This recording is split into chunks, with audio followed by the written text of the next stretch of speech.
Men's hostel at Ambattur, starting from 3,500 with food. Contact 760-4848-995. தலைவர்களுக்கு எதிராக ரொம்ப மோசமான கேண்டிடேட்டை நிறுத்துகிற ஒரு கல்ச்சர் வந்து தமிழகத்தில் வந்திருக்கு. உதாரணத்துக்கு குஷ்பு வந்து சேப்பாக்கம் தொகுதியில் போட்டி போடுறதா இருந்தது. எடப்பாடி வந்து இப்போது அந்த தொகுதியை பற்றியே கவலைப்படல. அவர் பாட்டுன்னு சுற்றுப்பயணம் போய் அவர் பாட்டு ஓட்டு கேட்டுக்கிட்டு இருக்காரு. ஸோ அந்த அளவுக்கு அவருக்கு வந்து ஒரு சாலிடான ஒரு நிலைமையை வந்து திமுக ஏற்படுத்தி கொடுத்துருக்கிறது. இது ஒரு விதமான அதே மாதிரி சிவி சண்முகத்துக்கு எதிரான ஃபைட்டை கொடுக்கணுன்றது தான் திமுகவுடைய ஏமா இருந்திருக்கணும். அப்போது அந்த இடத்துல பொன்முடி தானே வந்திருக்கணும். பொன்முடி வந்து எதுக்கு ரிஸ்க்கு? அமைச்சர் தங்கமணின்றவர் வந்து 1,00,000 கோடி ரூபாய் ஊழல் பண்ணதாக வந்து அறப்போர் இயக்கம் வந்து குற்றம் சாட்டு பண்ணியிருக்கு. அவ்வளோ பணபலம் இருக்கக்கூடிய ஒரு மினிஸ்டர். அவருக்கு எதிராக வெங்கடாச்சலம் அப்படின்னு ஒரு சாதாரண அப்போ அதிமுக அமைச்சர்கள் போட்டியிடக்கூடிய தொகுதிகளில் கடுமையான ஃபைட் எதுவுமே இல்லையா? நிச்சயமாக இருக்குது. போன தடவை குறைந்த ஓட்டு வித்தியாசத்தில் தான் இவர் விஜயபாஸ்கர் வந்து ஜெயிச்சிருக்காரு. அந்த பழனியப்பன் வந்து இந்த முறை கலங்கான்றது வந்து விஜயபாஸ்கருக்கு கிளியே. கோபியை பொறுத்த வரைக்கும் சர்வாதிகாரி வந்து செங்கோட்டையன் தான். இப்போது மணிமாறன் அங்கே போட்டிக்கு வந்த உடனே செல்லூர் ராஜுவை எதிர்த்து களம் காண்றாங்க சின்னம்மா. அவர் அந்த வேட்பாளர் பேரையே சொல்ல மறுக்கிறார் செல்லூர் ராஜு. ஏன்னா போட்டி போடுறது சின்னம்மா சசிகலா. இப்போ கட்சியின் ஒருங்கிணைப்பாளர் ஓ பன்னீர்செல்வம் வந்து போடி தொகுதியில் போட்டிடுறாரு. அந்த தொகுதி நிலவரம் எப்படி இருக்கு? அந்த தொகுதி நிலவரம் தான் ஓபிஎஸ் ஒழிகன்னு கோஷம் வருதாங்க. ஓபிஎஸ்க்கு எதிர்ப்பு கோஷங்கள் சமுதாய அளவிலே இருக்குது. இதெல்லாம் தாண்டி பார்த்தீங்கன்னா பணபலம் வந்து எல்லா தொகுதியிலையுமே அமைச்சர் தொகுதிகளில் பணபலம் வந்து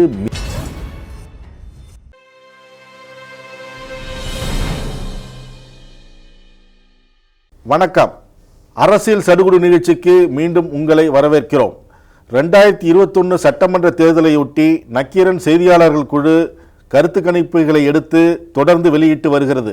புதிய வாக்காளர்கள் ஆதரவு யாருக்கு என்ற கருத்து கணிப்பை முதலில் எடுத்து வெளியிட்டது. அதனை தொடர்ந்து எடப்பாடி அறிவித்த கடன் தள்ளுபடிகள் அதிமுகவை ஜெயிக்க வைக்குமா என்றும், அதனைத் தொடர்ந்து சசிகலா அரசியல் முழுக்கு தேர்தலில் எந்த கட்சிக்கு லாபம் என்றும், அதனைத் தொடர்ந்து ஜெயலலிதா நிராகரித்த பாஜகவுடன் கூட்டணி அதிமுக வெற்றியை பாதிக்குமா என்பது குறித்தும் கருத்து கணிப்புகளை வெளியிட்டது. தற்போது அமைச்சர்கள் தொகுதி தேர்வது யார் யார் என்பது குறித்த கருத்து கணிப்புகளை நக்கீரன் செய்தியாளர்கள் குழு நடத்தியிருக்கிறது. அதனை தொகுத்து வழங்கியிருக்கிறார் நக்கீரன் முதன்மை சிறப்பு செய்தியாளர் திரு தாமோதரன் பிரகாஷ் அவர்கள்.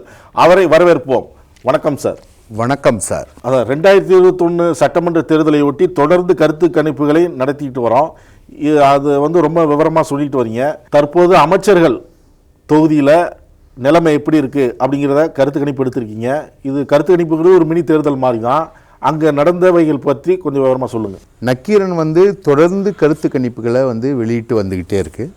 தமிழக பத்திரிகை உலகத்திலேயே எந்த மீடியாவும் இது வரைக்கும் இத்தனை கருத்து கணிப்புகளை வந்து செஞ்சதில்லை. இந்த ஒரு ஷார்ட் ஸ்பேன் ஆஃப் டைமில் நக்கீரனோட நிருபர்கள் வந்து புயல் வேகத்தில் மக்களை சந்தித்து கருத்து கணிப்புகளை வெளியிட்டு வரோம். இப்போது தேர்தல் என்றாலே உங்களுக்கு என்ன கான்செப்ட் அப்படின்னு நீங்கள் பார்த்தீங்கன்னா, தேர்தல் என்றாலே மக்களை சந்திக்கிறது தான் கான்செப்ட். அங்கே வந்து எஜமானர்கள் வந்து மக்கள் தான். மற்ற நேரங்களில் வந்து ஐஏஎஸ் அதிகாரி எஜமானராக இருப்பார், மந்திரி எஜமானராக இருப்பார், எல்லாரும் இருப்பாங்க. மற்ற நேரங்களில் எல்லாத்தையும் முடிவு பண்ணுறது வந்து அதிகாரிகள், அமைச்சர்கள், தேர்ந்தெடுக்கப்பட்ட எம்எல்ஏக்கள், சட்டமன்றம், நீதிமன்றம் எல்லாமே முடிவு பண்ணும்.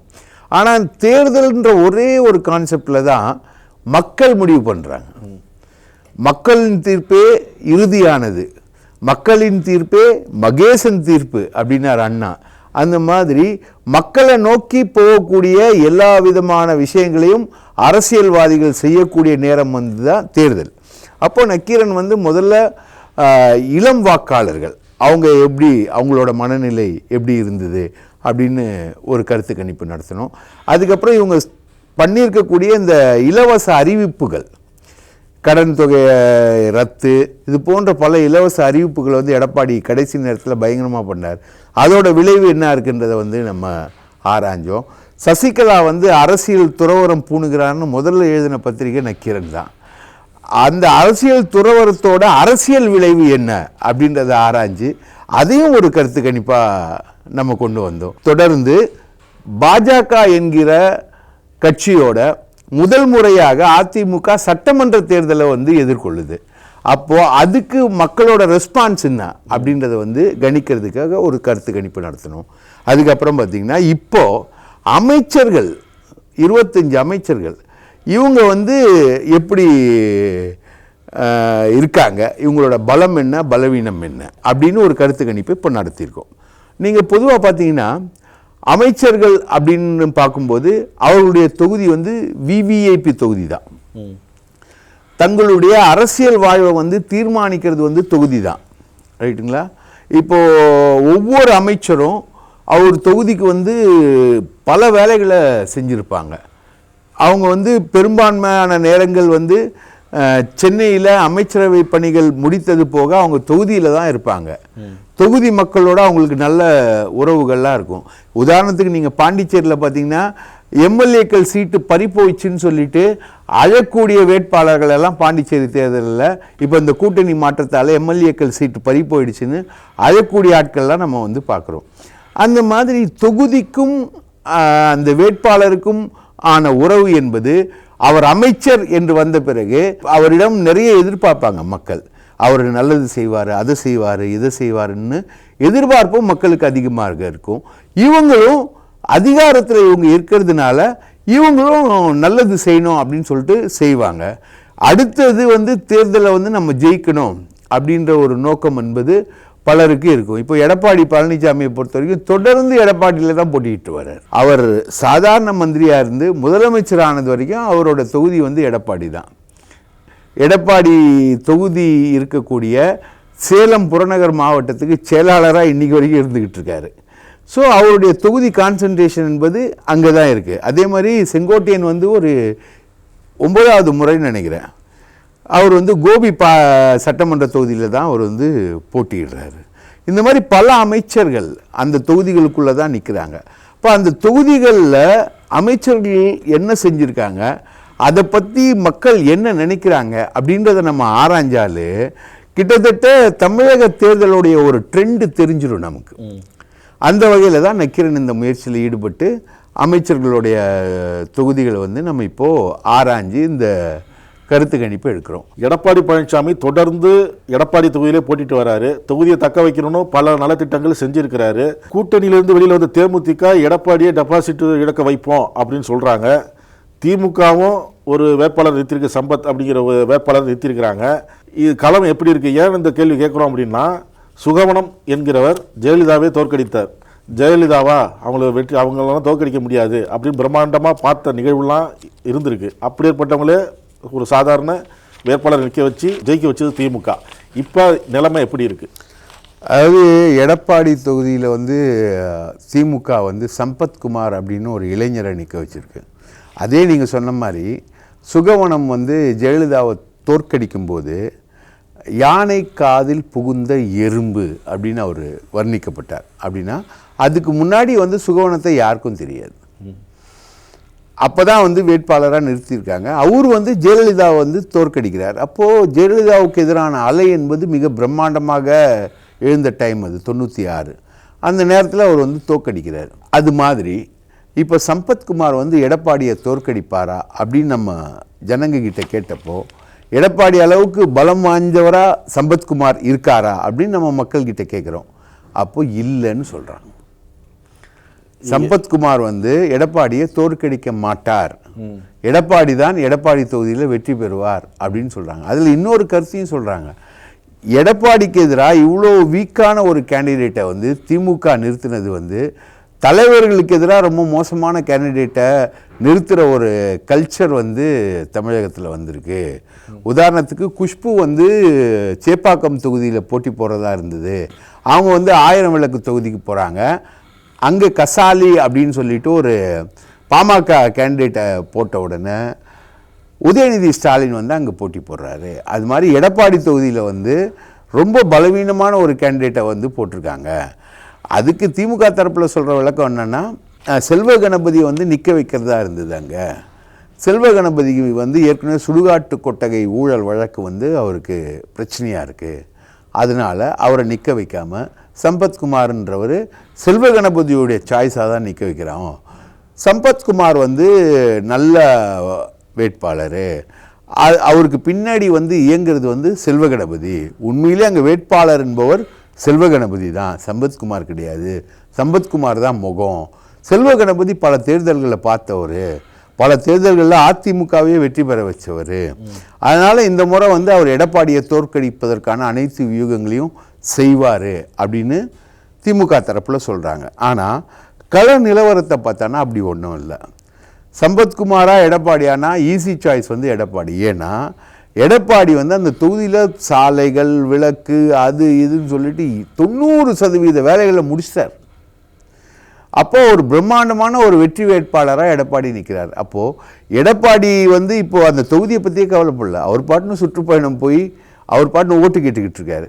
ஸோ அந்த அளவுக்கு அவருக்கு வந்து ஒரு சாலிடான ஒரு நிலைமையை வந்து திமுக ஏற்படுத்தி கொடுத்துருக்கிறது. இது ஒரு விதமான அண்டர்ஸ்டாண்டிங் அப்படின்ற ஒரு பேச்சு வந்து அந்த தொகுதிக்குள்ளே வர்றதா நம்ம சேலம் ரிப்போர்ட்டர் இளையராஜா ரிப்போர்ட் பண்ணுறார். ஸோ இது ஒரு வித்தியாசமான ஒரு சூழலில் தான் எடப்பாடி நிலவரம் என்பது இருக்கிறது. இப்போ எடப்பாடி தொகுதியும் எடப்பாடி பழனிசாமியை பற்றியும் சொன்னீங்க. எடப்பாடி பழனிசாமி போலவே அந்த அமைச்சரவையில் இருந்த வேற யார், எந்த அமைச்சர்கள் வந்து தொகுதியை வந்து நல்லா செஞ்சு அந்த தக்க வச்சிருக்கிறதா நினைக்கிறீங்க? உடுமலை ராதாகிருஷ்ணன். உடுமலை ராதாகிருஷ்ணனுக்கு எதிராக தென்னரசுன்னு ஒரு காங்கிரஸ் கேண்டிடேட்டை போட்டிருக்காங்க. ரொம்ப வீக்கான கேண்டிடேட். ஏன்னா உடுமலை ராதாகிருஷ்ணன்கிட்ட அவர் வந்து நான் தொகுதிக்கு 100 கோடி ரூபா செலவு செய்வேன் அப்படின்னு தான், அவருக்கு சீட்டு கொடுக்கக்கூடாது, அவர் சசிகலா ஆள், சசிகலாவுக்கு 10 கோடி ரூபா ஜாமீன் தொகை கட்டினவர், அவருக்கு சீட்டு கொடுக்கக்கூடாதுன்ற முடிவில் தான் எடப்பாடி இருந்தார். செங்கோட்டையன் மற்றவங்க ஒரு 4-5 மினிஸ்டர்ஸ் வந்து போய் அவர் வந்து தொகுதிக்கு ஒரு 100 கோடி ரூபா செலவு பண்ணுவார், கண்டிப்பாக அவர் ஜெயிப்பார், அந்த தொகுதி வந்து அதிமுக வசமாகும்னு சொல்லி தான் சீட்டு வாங்குறாங்க. இப்போ தென்னரசுன்னு ஒரு ஆளை அங்கே நிறுத்துகிறாங்க. அவர் வந்து ரொம்ப பலவீனமான கேண்டிடேட்டு. அப்படி பார்த்திங்கன்னா உடுமலை நகராட்சியில் ரொம்ப சிக்கலான ஒரு விஷயம் வந்து பாதாள சாக்கடை திட்டம். அதை வெற்றிகரமாக முடிச்சிட்டார் அவர் உடுமலை ராதாகிருஷ்ணன். அந்த மக்கள் வந்து திருப்தியாக இருக்காங்க. அப்போது ஓட்டுக்கள் எல்லாமே வந்து உடுமலை ராதாகிருஷ்ணனுக்கு விழும் அப்படின்னு நம்ம கோவை நிருபர் அருள் வந்து ரிப்போர்ட் பண்ணுறாரு. ஸோ இப்போது அந்த மாதிரி ஒரு சூழ்நிலையில் உடுமலை ராதாகிருஷ்ணன் இருக்கார். அமைச்சர் KC வீரமணி, இவருக்கு எதிராக வந்து தேவராஜ் அப்படின்னு ஒரு திமுக வேட்பாளரை வந்து நிறுத்தியிருக்காங்க. அஃப்கோர்ஸ் தேவராஜ் வந்து மாவட்ட செயலாளர் தான். ஆனால் இவர் வந்து 15 வருஷம் மாவட்ட செயலாளர் KC வீரமணி, 10 வருஷம் அமைச்சர். அவரும் தொகுதி மாறலை, ஜோலார்பேட்டையில் தான் தொடர்ந்து அவர் போட்டி போட்டு வர்றாரு. கூட வந்து பலம் வந்து பாமக. இந்த 2 பலம் இருக்கிறதுனால இந்த போட்டி வந்து கடுமையாக இருக்குது. திமுகவுக்கும் அதிமுகவுக்குமான போட்டி வந்து கடுமையாக இருக்குது. ஆனால் அதில் வந்து KC வீரமணிக்கு ஒரு பெரிய அளவுக்கான எட்ஜ் இருக்கிறதா நம்ம ரிப்போர்ட்டர் ராஜா வந்து சொல்கிறாரு. ஆரணியில் வந்து சேவூர் ராமச்சந்திரன் போட்டி போடுறாரு. அவருக்கு எதிராக அன்பழகன்னு திமுக வேட்பாளரை நிறுத்தியிருக்காங்க. அஃப்கோர்ஸ் திமுக தான், ரைட். அன்பழகன் வந்து வன்னியர், சேவூர் ராமச்சந்திரன் வந்து முதலியார். ஆனால் இந்த வன்னியருக்கு எதிராக சேவூர் ராமச்சந்திரன் என்கிற முதலியாருக்கு அந்த நகர்ப்புறங்களில் நல்ல செல்வாக்கு இருக்குது. சேவூர் நகராட்சியில் வந்து அவருக்கு நல்ல செல்வாக்கு இருக்குது. முதலியார்கள் வாக்குகள் வந்து அங்கே கிடைக்குது. ஒரு ஒன்றியத்தில் வந்து பாமக வந்து இவருக்கு தூக்கி கொடுக்குது சேவூர் ராமச்சந்திரனுக்கு. அதே நேரத்தில் அன்பழகனுக்கு அவரோட சொந்த ஒன்றியத்தில் கொஞ்சம் செல்வாக்கு இருக்குது. இங்கே வந்து அன்பழகனுக்கு பலம் இல்லைன்னு சொல்லிட்டு 54% மக்கள் வந்து சொல்கிறாங்க. சரிங்களா? அப்போது 54% மக்கள் வந்து பலம் இல்லைன்னு சொன்னால் 56% மக்கள் வந்து அமைச்சருக்கு பலம் இருக்குன்னு சொல்கிறாங்க. ஸோ இது வந்து கூட்டணியோட பிளே இந்த இடத்துல பெரிய அளவுக்கு வேலை செய்யுது அப்படின்னு சொல்கிறாங்க. அடுத்தது பார்த்திங்கன்னா விழுப்புரம் CV சண்முகம், இவருக்கு எதிராக வந்து லட்சுமணன் ஒருத்தரை வந்து நிறுத்தியிருக்காங்க. அவர் அதிமுகலேருந்து வந்தவர் தானே? அவர் அதிமுகலேருந்து வந்தவர். விழுப்புரத்தில் வந்து தொடர்ந்து CV சண்முகம் போட்டிக்கிட்டு இருக்காரு. இப்போது லட்சுமணன் வந்து புதுசாக கொண்டு வந்து அவரை நிறுத்தியிருக்காங்க. அவர் அதிமுகவில் இருந்தவர் தான். ஆனால் இவருக்கு எதிராக கோஷ்டி அரசியல் பண்ணவர் தான். ஆனால் சிவி சண்முகத்துக்கு இருக்கிற அறிமுகம் வந்து லட்சுமணனுக்கு தொகுதியில் இல்லை. இதே இடத்துல திமுகவில் வந்து பொன்முடி, அந்த மாவட்ட பிரமுகர் வந்து பொன்முடி, அவரை வந்து அந்த விழுப்புரம் மக்களுக்கு நல்லா தெரியும். அவர் வேற தொகுதிக்கு போயிட்டார், திருக்கோவிலூர் போயிட்டார். அவர் வேற தொகுதிக்கு போயிட்டு லட்சுமணனை வந்து அமைச்சருக்கு எதிராக நிறுத்தியிருக்காரு.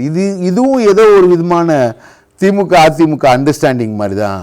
இல்லைனா சிவி சண்முகத்துக்கு கடுமையான ஃபைட்டை கொடுக்கணுன்றது தான் திமுகவுடைய லட்சியமாக இருக்கும். எப்படி எடப்பாடிக்கு எதிராக கடுமையான ஃபைட் கொடுக்கணுன்றது வந்து திமுகவோட லட்சியமாக இருக்கணுமோ, அதே மாதிரி சிவி சண்முகத்துக்கு எதிரான ஃபைட்டை கொடுக்கணுன்றது தான் திமுகவுடைய ஏமாக இருந்திருக்கணும். அப்போது அந்த இடத்துல பொன்முடி தானே வந்திருக்கணும். பொன்முடி வந்து எதுக்கு ரிஸ்க்கு, பாமக அலையன்ஸோட அதிமுக நிற்குது, எதுக்கு ரிஸ்க்குன்னு அவர் திருக்கோவிலூர் போயிட இங்கே வந்து லட்சுமணனை களமிறக்குறாங்க. இவரும் அதே மாதிரி தொகுதிக்கு நல்லா செஞ்சுருக்காரு, சட்டம் ஒழுங்கு பிரச்சனைகள்லாம் நல்லா வச்சுருக்காரு, நலத்திட்ட உதவிகள், காவல்துறை செயல்பாடு போன்றவையோடு இவருக்கு நல்ல செல்வாக்கில் வந்து சிவி சண்முகம் ஜெயிக்கிறார். குமாரபாளையத்தில் போட்டியிடுறாரு அமைச்சர் தங்கமணி. அவருக்கு எதிராக வெங்கடாச்சலம் அப்படின்றவர் வந்து நிறுத்தி வச்சுருக்காங்க. இந்த வெங்கடாச்சலம் வந்து அமைச்சர் தங்கமணின்றவர் வந்து 1,00,000 கோடி ரூபாய் ஊழல் பண்ணதாக வந்து அறப்போர் இயக்கம் வந்து குற்றம் சாட்டு பண்ணியிருக்கு. அவ்வளோ பணபலம் இருக்கக்கூடிய ஒரு மினிஸ்டர். அவருக்கு எதிராக வெங்கடாச்சலம் அப்படின்னு ஒரு சாதாரண ஒன்றிய செயலாளரை எடுத்துகிட்டு வந்து நிறுத்தியிருக்காங்க திமுக. இப்படி பார்த்தீங்கன்னா மக்கள் அறிமுகம் வந்து சுத்தமாக இல்லை. இவருக்கு நல்ல அறிமுகம் வந்து தங்கமணிக்கு அங்கே இருக்குது. பிரச்சனைகள்லாம் தங்கமணிக்கு எதிராக இருக்குது. மைக்ரோ ஃபைனான்ஸ் ப்ராப்ளத்தில் வந்து அந்த தொகுதி மக்கள் வந்து பெரிய அளவுக்கு பாதிக்கப்பட்டிருக்காங்க. அந்த மாதிரி பிரச்சனைகள்லாம் இருக்குது. ஆனால் ரொம்ப ரொம்ப வீக்கான ஒரு கேண்டிடேட் எடுத்துகிட்டு வந்து தங்கமணிக்கு எதிராக நிறுத்தி வச்சதுனால தங்கமணி வந்து ஈஸியாக ஃப்ளோட் ஆகுறாரு. அவருக்கான வின்னிங் சான்சஸ் வந்து அதிகமாக இருக்குன்னு நம்ம ஈரோடு ரிப்போர்ட்டர் ஜீவா சொல்கிறாரு. திமுகவுக்கு எதிராக ஈஸியாக ஜெயிக்கக்கூடிய அமைச்சர்கள்னு பார்த்தீங்கன்னா எடப்பாடி, தங்கமணி, உடுமலை ராதாகிருஷ்ணன், சிவி சண்முகம், சேவூர் ராமச்சந்திரன், கேசி வீரமணி, இந்த மாதிரி அளவுக்கான ஓரளவுக்கு இதெல்லாம் பார்த்தீங்கன்னா கொங்கு மண்டலம், அப்புறம் பாமக வலுவான கூட்டணியோடு அமையக்கூடிய அதிமுகவுடைய வடக்கு மண்டலம், இந்த 2 இடத்துலையும் வந்து அதிமுக ஓரளவுக்கு நல்லா ஸ்கோர் பண்ணுது அப்படின்றது தான் இந்த எலெக்ஷன் ட்ரெண்டுக்கு வந்து நமக்கு காட்டுது. ஸோ இந்த இடங்களில் அதிமுக அமைச்சர்கள் சேஃபாக இருக்காங்க. அப்போது அமைச்சர்களே சேஃபாக இருக்கும்போது மற்ற இடங்களில் இருக்கக்கூடிய அமைச்சர் அல்லாத வேட்பாளர்களும் ஓரளவுக்கு ஒரு கடுமையான போட்டியை தான் வந்து திமுகவுக்கு இந்த மண்டலங்களில் 2 மண்டலங்கள்லையும் கொங்கு மண்டலத்திலையும் சரி வடக்கு மண்டலத்திலையும் சரி ஒரு கடுமையான போட்டியை தான் அவங்க உருவாக்குவாங்க அப்படின்ற ஒரு ட்ரெண்ட் வந்து நமக்கு ஈஸியாக தெரியும். அதிமுக அமைச்சர்கள் எளிமையாக ஜெயிக்கக்கூடிய தொகுதிகள் இருக்குது அப்படின்னு சொன்னீங்க. அப்போ அதிமுக அமைச்சர்கள் போட்டியிடக்கூடிய தொகுதிகளில் கடுமையான ஃபைட் எதுவுமே இல்லையா? கடுமையான போட்டி நெருக்கடி கொடுக்குற மாதிரி தொகுதிகள் எதுவுமே இல்லையா? நிச்சயமாக இருக்குது. உதாரணத்துக்கு பார்த்திங்கன்னா நம்ம சர்வேயில் அதிமுக அமைச்சரை எதிர்கொள்ளும் பலத்துடன் திமுக வேட்பாளர்கள் இருக்கிறார்களா அப்படின்ற கேள்விக்கு ஆம்னு 62% பேர் சொல்லியிருக்காங்க. 35% பேர் தான் இல்லைன்னு சொல்லியிருக்காங்க. 3% பேர் தான் கருத்து இல்லை அப்படின்னு சொல்கிறாங்க. அப்போது உங்களுக்கு வந்து கடுமையான ஃபைட்டை வந்து திமுக ஏற்படுத்துது அப்படின்றதுல சந்தேகம் இல்லை. இப்போ நான் சொன்னது எல்லாமே விதி விலக்குகள். இது வந்து விதி அல்ல, விதி விலக்கான இருக்கக்கூடிய அமைச்சர்கள். இப்போ நம்ம சொல்லும்போது ஒரு குறிப்பிட்ட ஒரு சில பேர் தானே சொல்ல முடியுது. எடப்பாடி, தங்கமணி, உடுமலை ராதாகிருஷ்ணன், அப்படி தான் நம்ம லிஸ்ட் அவுட் பண்ண முடியுது. ஆனால் மொத்தம் 25 தொகுதியில் இருக்குது அமைச்சர்கள் இருக்காங்க. 234 சட்டமன்ற தொகுதிகள் இருக்குது. இங்கெல்லாம் எப்படி அதுக்கான ட்ரெண்ட் இருக்குது அப்படின்னு பார்த்தீங்கன்னா, உதாரணத்துக்கு நம்ம எஸ்பி வேலுமணி அவருக்கு எதிராக வந்து நிற்க வச்சிருக்கிறது வந்து கார்த்திகேய சிவசேனாதிபதி அப்படின்னு ஒருத்தரை வந்து நிற்க வைக்கிறாங்க தொண்டாமுத்தூரில். அவர் வந்து பரம்பரையாக ஜல்லிக்கட்டு போட்டிகளில் வந்து அவர் பெரிய அளவுக்கு அவர் ஷைன் பண்ணி நின்ன ஒரு போராட்ட வீரர். அவர் மேலே வந்து ரொம்ப நல்ல மரியாதை இருக்குது அந்த தொகுதிக்குள்ளே, ரைட்டுங்களா? அவர் எதுக்குமே வந்து கை நீட்டி லஞ்சம் வாங்கக்கூடிய தேவையில்லாத ஒரு பரம்பரை பணக்காரர், ஒரு செல்வாக்குள்ள ஒரு ஆள் அப்படின்ற ஒரு பெரிய ஃபிகரும் கூட அந்த கவுண்டர் சமுதாய மக்கள் மத்தியில் ஒரு பெரிய ஃபிகர், அவரை தூக்கி எடுத்துகிட்டு வந்து நிற்க வைக்கிறாங்க. அது வந்து ஒரு கடுமையான போட்டியை வந்து அங்கே உருவாக்கியிருக்கு. அதே மாதிரி நம்ம விஜயபாஸ்கருக்கு எதிராக விராலிமலை தொகுதியில் வந்து பழனியப்பன்னு ஒருத்தரை போட்டிக்கு நிறுத்தியிருக்காங்க. இவர்கிட்ட போன தடவை குறைந்த ஓட்டு வித்தியாசத்தில் தான் இவர் விஜயபாஸ்கர் வந்து ஜெயிச்சிருக்காரு. அந்த பழனியப்பன் வந்து இந்த முறை கலங்கான்றது வந்து விஜயபாஸ்கருக்கு கிலியை ஏற்படுத்தியிருக்கு. அவர் தொகுதி விட்டு நவர முடியாத அளவுக்கு கிலியை ஏற்படுத்தியிருக்கு. அதே மாதிரி ஓஎஸ் மணியனுக்கு எதிராக வேதரத்னம், இவர் வந்து முக்குளத்தூர் சமுதாயத்தை சார்ந்தவர், இவர் வந்து வன்னியர் சமுதாயத்தை சார்ந்தவர். இவரோட தனிப்பட்ட செல்வாக்கு என்பது வந்து அங்கே பெரிய அளவுக்கு வேலை செஞ்சுக்கிட்டு இருக்கு. செங்கோட்டையனுக்கு எதிராக மணிமாறன் ஒரு கேண்டிடேட் பார்ட்டியிருக்காங்க கோபிச்செட்டிப்பாளையத்தில். இப்போது நீங்கள் வந்து செங்கோட்டையன் வந்து பலமுறை ஜெயிச்ச தொகுதி, 8 முறைக்கு மேலே அவர் ஜெயிச்ச தொகுதி. எல்லாத்துலேயும் கோபினால செங்கோட்டையன் தான். ஒரு காலத்தில் வந்து நக்கீரனை விற்காத அப்படின்னு தடை போட்டு நக்கீரனை விற்காமல் ஒரு குதிரை வண்டிக்காரர் வந்து அதையெல்லாம் மீறி செங்கோட்டையனுடைய தடையை மீறி கோபியில் நக்கீரனை விற்க போக அவரை அடித்த கதையெல்லாம் வந்து நக்கீரனுடைய சேலஞ்சில் வந்து அண்ணன் எழுதினார். அந்த அளவுக்கு கோபியை பொறுத்த வரைக்கும் சர்வாதிகாரி வந்து செங்கோட்டையன் தான். அவரை எதிர்க்கிற மணிமாறனோட அப்பா வந்து ஒரு முன்னாள் எம்எல்ஏ திமுகவில் நிற்கக்கூடிய, இப்போது செங்கோட்டையனை எதிர்க்கக்கூடிய மணிமாறன் அவர் வந்து முன்னாள் எம்எல்ஏவோட பையன், ரைட்டுங்களா? அவங்க அப்பா பேர் வந்து ஜிபி வெங்கிட்டு, அவங்க அப்பா பேர் வெங்கிட்டுடைய மகன் தான் வந்து மணிமாறன். இப்போது மணிமாறன் அங்கே போட்டிக்கு வந்த உடனே சர்வாதிகாரியாக நின்று கோபியை வந்து வலம் வந்த செங்கோட்டையனுக்கு கடுமையான போட்டி உருவாயிருக்கு இப்போது, ரைட்டுங்களா? இப்போ வந்து என்ன சொல்கிறாங்க, செங்கோட்டையனை எதிர்க்கிற அளவுக்கு பலம் வந்து மணிமாறனுக்கு இருக்குது அப்படின்னு வந்து மக்கள் வந்து கடுமையாக வந்து சொல்கிறாங்க.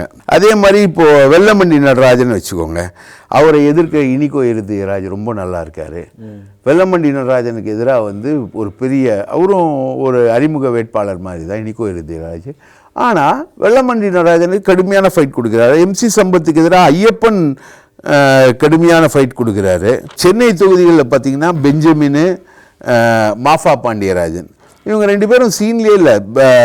மாஃபாவுக்கு வந்து மிக கடுமையான ஃபைட்டை சாமு நாசர் கொடுக்குறாரு. ஆவடி சாமு நாசர் வந்து ஒரு மாவட்ட செயலாளர், அவர் வந்து ஒரு மிகப்பெரிய ஃபைட்டை வந்து சாமு நாசர் கொடுக்குறாரு. அதே மாதிரி பெஞ்சமினுக்கு எதிராக வந்து கணபதி, அவர் வந்து கடுமையான ஃபைட்டை கொடுக்குறாரு. அதே மாதிரி பார்த்திங்கன்னா நம்ம அண்ணன் ஜெயக்குமாருக்கு எதிராக நிற்க வச்சிருக்க ஐட்ரீம் மூர்த்தி, அவர் வந்து புது கேண்டிடேட்டு. ஆனால் அந்த தொகுதி வந்து முஸ்லீம்கள் அதிகமாக இருக்கக்கூடிய தொகுதி வந்து சென்னையோட ஷாஹீன் பாக்னு ஒரு மிகப்பெரிய ஒரு போராட்டம் நடந்தது. அந்த ஷாஹீன் பாக் போராட்டத்தோட களமாக வந்து ராயபுரம் அமைஞ்சுது.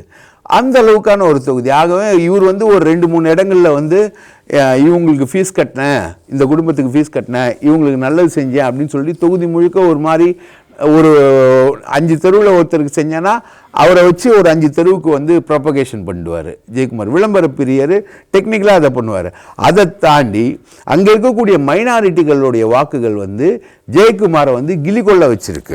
அதே மாதிரி கேசி கருப்பண்ணன், அவர் வந்து ஒரு கல்வி கடை அதிபராக வந்து தன்னை வளர்த்துருக்காரு. அவருக்கு எதிராக நிற்கக்கூடிய துரைராஜ் வந்து அவருக்கு மிக கடுமையான போட்டியை வந்து ஏற்படுத்துகிறாரு. இப்போ ஒரு பட்டியல் சொன்னீங்க, அந்த பட்டியலில் வந்து திமுக அதிமுக டஃப்பாக இருக்கும், அதாவது அமைச்சர்களுக்கு டஃப்பாக இருக்கும் அப்படிங்கிற மாதிரி அந்த பட்டியல்லாம் சொன்னீங்க. அதாவது அமைச்சர்கள் பாஸ் ஆகக்கூடிய தொகுதி, அந்த தொகுதியில் வந்து திமுக வேட்பாளர் வந்து கொஞ்சம் வீக்காக இருக்கிறாங்க அப்படிங்கிற மாதிரி இருக்குதா? அப்படி பார்த்தீங்கன்னா திண்டுக்கல் நம்ம சீனிவாசன், உளறல் சீனிவாசன் தான். அங்கே வந்து பாலபாரதின்னு ஒரு அம்மா, அவங்க வந்து ரொம்ப ஃபேமஸ். அந்த அம்மா போராட்டங்கள்லையும் சரி, மக்கள் பிரச்சனைகளையும் கையில் எடுக்கிறதுலையும் வந்து அந்த அம்மா ரொம்ப ஃபேமஸ்ஸு. தமிழகம் முழுக்க இருப்பாங்க. அந்தம்மா சட்டமன்றத்தில் ஏஞ்சிட்டுன்னா ஜெயலலிதாவும் கவனிப்பாங்க, கலைஞரும் கவனிப்பார். அந்த அளவுக்கு புகழ் பெற்றவங்க அந்த அம்மா வந்து அந்த அம்மாவோட அந்த திண்டுக்கல் தொகுதியை வந்து இந்த முறை வந்து சிபிஎம் வந்து கேட்டு வாங்கிச்சு. அப்போ எல்லாரும் எதிர்பார்த்தாங்க பாலபாரதி அம்மா வந்து சீட் கொடுப்பாங்க அப்படின்றது வந்து மீண்டும் போட்டிடுவாங்க அப்படின்னு எதிர்பார்த்தாங்க. ஸ்டாலின் கூட பாலபாரதி அம்மா கிட்ட பர்சனலாக பேசும்போது கூட வந்து நீங்கள் எம்எல்ஏ வந்துடுவீங்க சட்டமன்றத்துக்கு அப்படின்ற மாதிரி பேசினதாக கூட சொல்கிறாங்க. ஆனால் அந்த பாலபாரதி அம்மாவுக்கு வந்து அவங்களுக்கு வாய்ப்பு கொடுக்கல. காரணம் வந்து 2 முறைக்கு மேலே வந்து யாரும் சிபிஎம்மில் எம்எல்ஏவாக வரக்கூடாது. அது ஒரு விதிமுறை வச்சுருக்காங்க. அஃப்கோர்ஸ் பினராயி விஜயன் 7வது முறை போட்டி போடுறாரு, ரைட்டுங்களா? ஆனால் அதை தாண்டி பாலபாரதி அம்மாவுக்கு கொடுக்கவே இல்லை. அந்த அம்மாவோட சட்டமன்ற செயல்பாடுகளை கவனிச்சாவது இவங்க சீட்டு கொடுத்துருக்கலாம். அது என்ன சிபிஎம்குள்ளே நடக்குதுன்னு புரியல. அவங்க வந்து பாலபாரதி அம்மாவுக்கு சீட்டை டினை பண்ணிவிட்டு பாண்டின்னு ஏற்கனவே போட்டியிட்ட ஒருத்தருக்கு கொடுக்குறாங்க.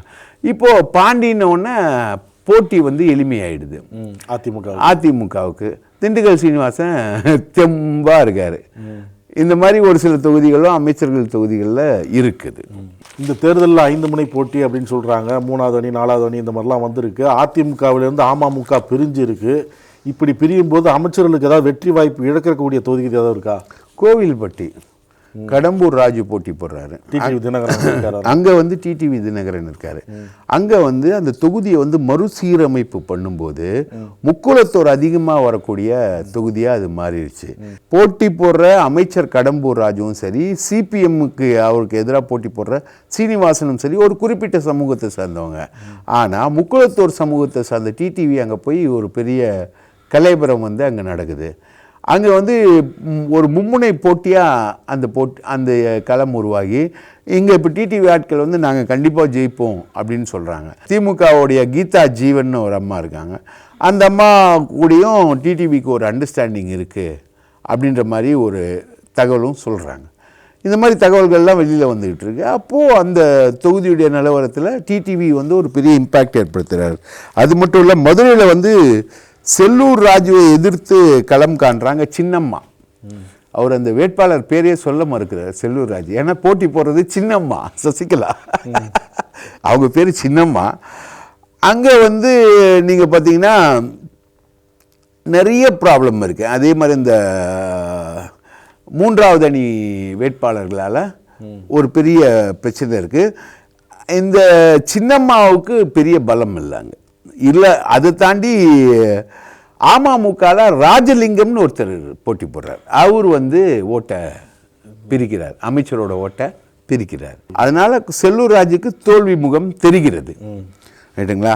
அதே மாதிரி திருமங்கலம் தொகுதியில் வந்து ஆர்வி உதயகுமாருக்காக வந்து நம்ம சேடப்பட்டி முத்தையாவுடைய மகன் வந்து மணிமாறன் வந்து களம் காண்றார். அவருக்கு நல்ல பலம் இருக்கிறதா சொல்கிறாங்க. மணிமாறனுக்கும் நல்ல பலம் இருக்குது.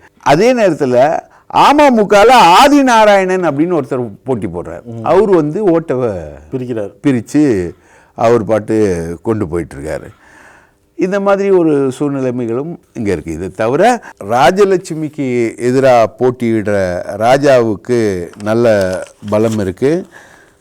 சரோஜாவுக்கு எதிராக போட்டி போடுற மதிவேந்தனுக்கு நல்ல பலம் இருக்குது. கடலூரில் எம்சி சம்பத்துக்கு எதிராக களம் காணக்கூடிய ஐயப்பனுக்கும் நல்ல பலம் இருக்குது. இதில் வித்தியாசமாக ஒரே ஒரு விஷயம் வந்து இருக்குன்னா, திருச்சி கிழக்கில் போட்டி போடுற வெள்ளமண்டி நடராஜனுக்கு எதிராக வந்து கடுமையான மக்களுடைய அதிருப்தி அலை என்பது இருக்குது. அதே மாதிரி பார்த்திங்கன்னா நன்னிலத்தில் போட்டி போடுற காமராஜுக்கு எதிராக திமுகவில் வந்து ஒரு சரியான வேட்பாளரை நிறுத்தலை அப்படின்ற ஒரு கருத்து வந்து வருது. காமராஜுக்கு எதிராக வந்து திமுக மாவட்ட செயலாளர் கலைவாணன் மோதுவாங்கன்னு எதிர்பார்த்தாங்க. அவர் மோதாததுனால காமராஜ் தெம்பில் இருக்கார். நீங்கள் அதிமுகவில் அமைச்சர்கள் எடப்பாடியிலேருந்து எல்லாருமே சொல்லிட்டு வந்தீங்க. இப்போ கட்சியின் ஒருங்கிணைப்பாளர் பன்னீர்செல்வம் வந்து போடி தொகுதியில் போட்டிடுறாரு. அந்த தொகுதி நிலவரம் எப்படி இருக்குது? அந்த தொகுதி நிலவரம் தான் ஓபிஎஸ் ஒழிகன்னு கோஷம் வருதாங்க. வன்னியர் இடஒதுக்கீட்டில் வந்து சீர்மரபினரை வந்து அதிமுக ஒதுக்கிடுச்சு. சீர்மரபினரில் முக்குலத்தோரும் மற்ற சமூகங்களும் இருக்கிற இடம் வந்து போடி தொகுதி. அங்கே வந்து கூட்டம் போட முடியலையே. ஓபிஎஸ் ஒழிகன்ற ஒரு கோஷமே அங்கே ஒலிக்க ஆரம்பிச்சிருச்சா, ரைட்டுங்களா? சீர்மரபினருக்கு பாதிப்பு வருது, வன்னியருக்கு மட்டும் தனி இடஒதுக்கீடு கொடுக்குறீங்க, நாங்கள் அதிமுகவுக்கு ஓட்டு போட மாட்டோம்னு சீர்மரபினர் அறிவிக்கிறாங்க, இல்லைங்களா? தங்க தமிழ்ச்செல்வன் வந்து ஓபிஎஸ்ஸை அதிமுகவிலேயே களம் கண்டவரை வந்து திமுகவில் அவர் இன்னும் அதிகமாக அவர் வந்து எதிர்கொள்வார் அப்படின்ற ஒரு எதிர்பார்ப்பு என்பது அங்கே இருக்குது.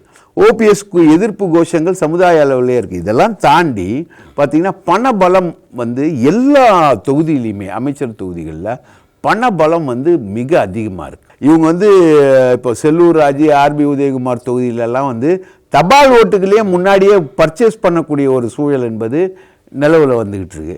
இப்போ இந்த தேர்தலோடைய இறுதி கட்டத்தை நோக்கி போகும்போது ஓபிஎஸ் உட்பட அனைவரும் வந்து பணத்தை வந்து ஆறா இறக்க போறாங்க. அதிமுகவுக்கு எதிரான ஒரு அலை இருக்கிறதா நம்பப்படுற இந்த தேர்தலில் இவங்க விநியோகிக்கக்கூடிய பணம் தான் அமைச்சர்கள்ல யாரை காப்பாற்றும். உதாரணத்துக்கு பார்த்தீங்கன்னா வேலுமணி கிட்ட இல்லாத பணமே இல்லை. கார்த்திகேய சிவசேனாதிபதி நல்ல வேட்பாளர் தான், ஆனால் வேலுமணியோட பண விநியோகத்தை ஈடுகட்டுவாரா அப்படின்றது ஒன்று இருக்கு. கேசி வீரமணியோட பண விநியோகத்தை எதிரில் நீக்கக்கூடிய வேட்பாளர் ஈடுகட்டுவாரா? செங்கோட்டையனுடைய பண விநியோகத்தை மணிமாறன் ஈடுகட்டுவாரா? பாலக்கோடு தொகுதியில் போட்டி போடுற அன்பழகன் வந்து இன்னொரு வகையில் ஒரு உதாரணம். அவர் வந்து தொகுதிக்கே வர்றதில்ல, எதுவுமே பண்ணுறதில்ல, பண விநியோகத்தை நம்பி தான் நிற்கிறாரு. அதே மாதிரி கரூரில் போட்டி போடுற எம்ஆர் விஜயபாஸ்கரும் முழுக்க செந்தில் பாலாஜி ரொம்ப டஃப் கொடுக்குறாரு. அவருக்கு மிக கடுமையான போட்டி தான் நடக்குது. ஆனால் செந்தில் பாலாஜியை ஓவர்டேக் பண்ணுறதுக்காக அவரும் முழுக்க பண விநியோகத்தை நம்பி தான் அவர் நிற்கிறாரு. இப்படி வந்து நிறைய கேள்விகள். இந்த ஃபைனல் பேஸ் ஆஃப் த எலெக்ஷனில் வந்து இவங்க அதிமுக நம்பி இருக்கிறது வெறும் பணம் தான்.